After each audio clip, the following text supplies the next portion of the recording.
विज्ञान चैनल में आप सभी का स्वागत, हार्दिक अभिनंदन।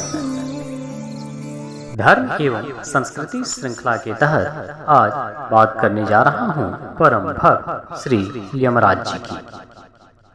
श्रीमद् भागवत में वर्णित है, जिह्वा न वक्ति भगवद गुण नामधेयम् चेतश्च न अस्मरति तच्चरणारविंदम् कृष्णाय नो नमति यक्षीर एकदापि तानान धर्मस्तो कृत विष्णु कृत्यान।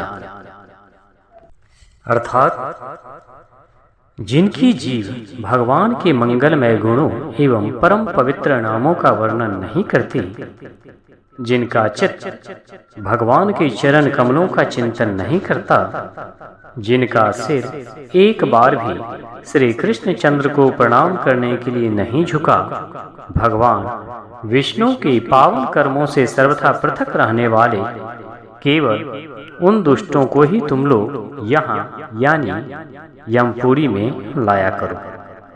यह श्री यमराज जी ने अपने दूतों को आदेश दिया है।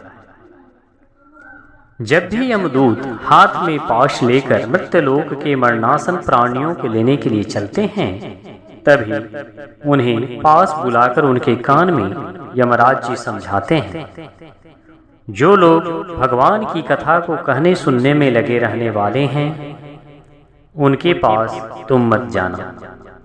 उन्हें तो तुम छोड़ ही देना, क्योंकि मैं दूसरे सब प्राणियों को कर्म का दंड देने वाला स्वामी हूँ, पर भगवान के भक्तों को दंड देने की शक्ति मुझ में नहीं है।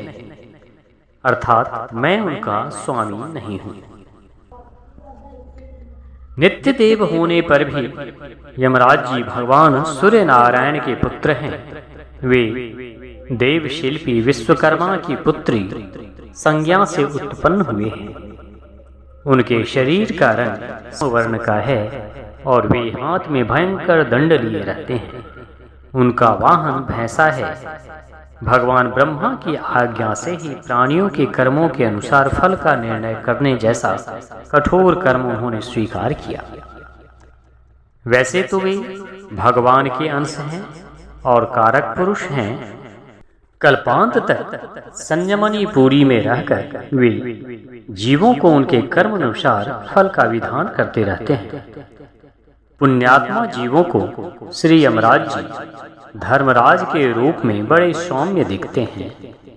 पुण्यात्मा जीव शरीर छोड़ने पर धर्मराज के सौम्य सुंदर शीलवान दूतों द्वारा बड़े सुख एवं आदर पूर्वक संयमनी पहुंचाया जाता है और धर्मराज उसको उसके पुण्य के अनुसार उच्च लोकों में भेजते हैं।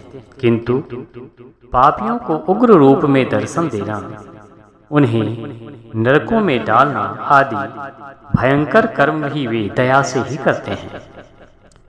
यमराज प्रधान भागवताचार्यों में से एक हैं, अतएव उनके द्वारा निष्ठुरता तो संभव ही नहीं है। वे तो दंड इसलिए देते हैं जिससे प्राणी पापों से छूटकर पवित्र हो जाए, वह शुद्ध होकर फिर पृथ्वी पर जाने योग्य हो और उसे भगवान को पाने का अवसर प्राप्त हो सके।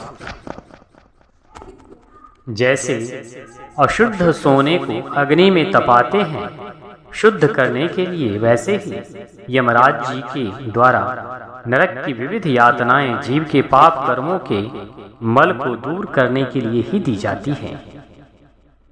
यमराज जी ने अपने दूतों को भक्ति तत्व का उपदेश करते हुए कहा है, जीव के समस्त पापों को दूर करने के लिए इतना ही साधन पर्याप्त है कि वह भगवान के दिव्य गुण, मंगलमय चरित्र एवं परम पावन नामों का कीर्तन करे। जो बुद्धिमान पुरुष हैं, वे ऐसा सोचकर अनंत स्वरूप भगवान में ही संपूर्ण भावनाओं के साथ चित्त को लगाते हैं। ऐसे महापुरुष मेरे दंड पाने योग्य नहीं हैं।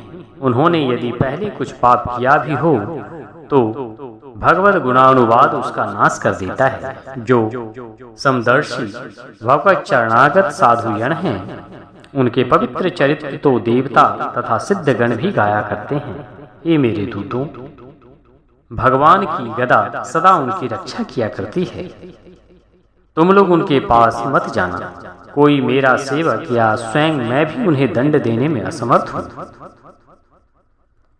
निष्किंचन वीतराग परमहंस जन रसज्ञ होकर भगवान के चरण कमलों के जिस मकरंद में निरंतर लगे रहते हैं, भगवान मुकुंद के उस पादार विंद मकरंद से विमुख होकर तृष्णा के द्वारा नरक के द्वार रूप घरों में जो बंधे हैं, उन काम, क्रोध, पारायण स्त्री, पुत्रादि संसार शक्त असक्त पुरुषों को ही तुम लोग यहाँ यानी मेरी यमपुरी में लाया करो।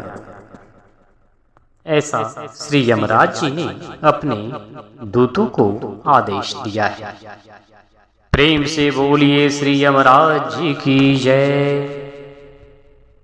हे भक्तजनों, अगर आपको ये जानकारी, ये वीडियो अच्छी लगी हो तो आप YouTube चैनल क्रिएटेनमेंट को अवश्य सब्सक्राइब करें तथा शेयर करना न भूलें। धन्यवाद।